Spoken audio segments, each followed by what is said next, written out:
हिमाचल प्रदेश में कांगड़ा जिला अंतर्गत पालमपुर के चचिया में शुक्रवार को जन आक्रोश रैली कर हिमाचल बीजेपी के महामंत्री त्रिलोक कपूर ने कांग्रेस विधायक आशीष बुटेल और सुक्खू सरकार पर जमकर जुबानी हमला किया।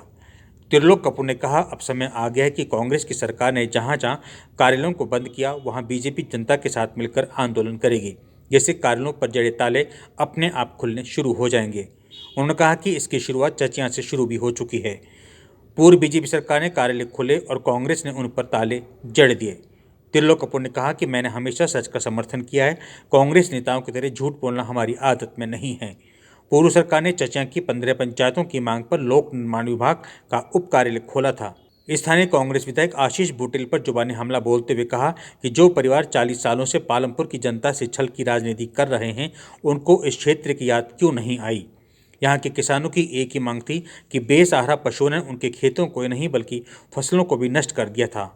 लेकिन एक किसान का बेटा होने के नाते मैंने जनता के दर्द को समझा और बीजेपी ने 2 करोड़ 40 लाख रुपए खर्च कर 14 अक्टूबर 2022 को यहाँ गो सेंचुरी का लोकार्पण किया। लेकिन पशुओं में आई एक लैंपी बीमारी के कारण गो सेंचुरी में पशुओं को रखा नहीं जा सकता। उन्होंने कहा, कांग्रेस सरकार ने सत्ता में आने के लिए जनता को धोखा दिया, उनके साथ विश्वासघात किया, 1500 रुपये के नाम पर महिलाओं को ठगा गया। विधायक आशीष बुटेल ने जनता के साथ सफ़ेद झूठ बोला कि हम पालमपुर में डीसी का कार्यालय खोलेंगे। जो परिवार एक पटवार खाना ना खोल पाया हो वो डीसी कार्यालय क्या खोलेगा।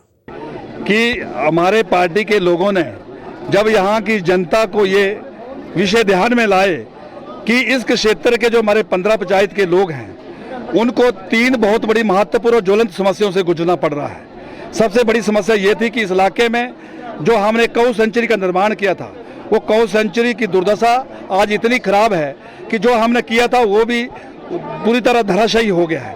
और उसके लिए हमने सरकार से बात की कि इसको जल्दी जल्दी शुरू किया जाए। और लोगों को बहुत गुस्सा है, उनके खेत जो उजाड़ हो गए हैं, उनके बार बार आग्रह पूर्वक भी अभी तक 2 साल तक यहाँ के विधायकों को वहाँ जाने का मौका नहीं मिला। दूसरा, इसी के साथ दूसरा जो सबसे बड़ा संकट है कि यहाँ की जो उप तहसील है हमारी, जिस उप तहसील की कल कैबिनेट में बात कर रहे थे, उसकी तो नोटिफिकेशन 2 अक्टूबर 2022 में हो गई है।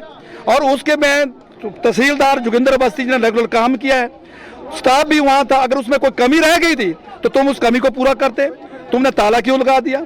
हम तो अब ताला खुलवाने की लड़ाई लड़ रहे हैं। हम नोटिफिकेशन है कैबिनेट वगैरह वो हमारा कोई विषय नहीं है, वो सब जनता को गुमराह करने का। तुमने ताला लगाया है, तुम इस ताले को खोलो। तीसरा मुद्दा था ये जो मेरा 15 पंचायतों का इलाका है, इन्होंने बिना मांगे पूछे, बिना लोगों के सलाह मशवरे सारे का सारा इलाका जो है वो टीसीपी एक्ट में शामिल कर लिया। टीसीपी एक्ट वो बीमारी है कि हमारे गाँव के गरीब लोगों को अगर अपनी गौशाला भी बनानी है तो अब हजारों रुपए के खर्चे से जो गुजरना पड़ेगा। अपना घर भी बनाना है तो अनेकों दिन के चक्कर लगेंगे। अरे गाँव में टीसीपी की क्या जरूरत है। अगर तुम टीसीपी में गांव को लाना चाहते हैं तो पहले वहां बुनियादी सुविधा दो, वहां सड़क दो, पानी दो, सीवरेज दो, वहां पर लाइट दो, तब तो तुम उसको टीसीपी में लो। गांव में कहेगा टीसीपी। लेकिन एक बड़ी योजना से गांव के लोगों को प्रताड़ित करने का काम किया है और गांव के लोग बहुत आक्रोश में है।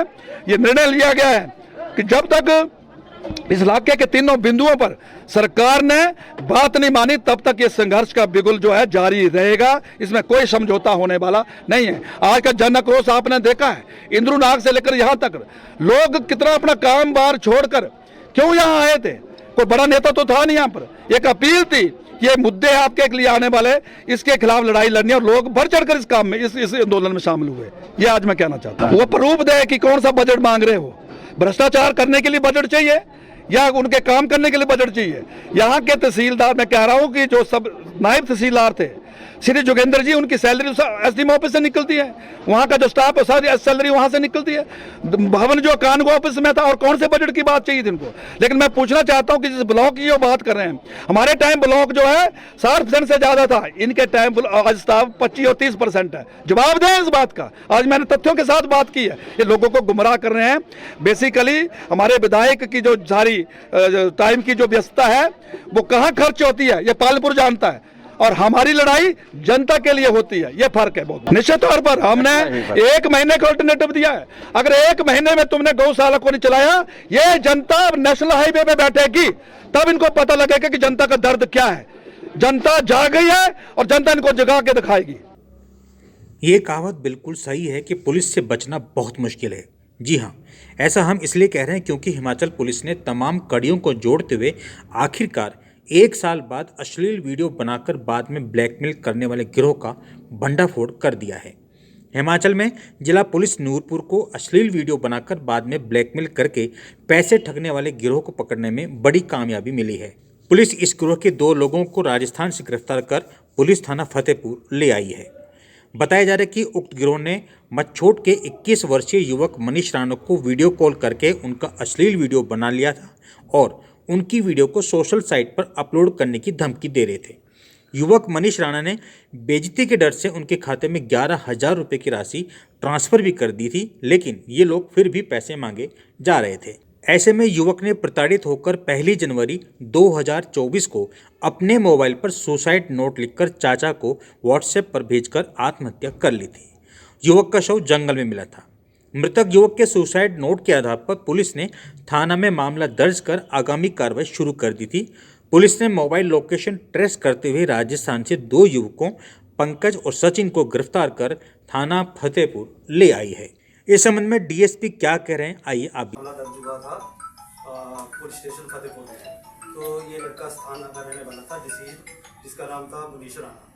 तो उसको कोई व्हाट्सएप कॉल आई थी जिसके चलते उसका एक वीडियो बनाया था। फतेहपुर में हमने FIR number 2/24 under section 306 IPC में दर्ज किया था। तो अक्यूज को पकड़ने के लिए पिछले 1 साल से पुलिस प्रयास कर रही थी।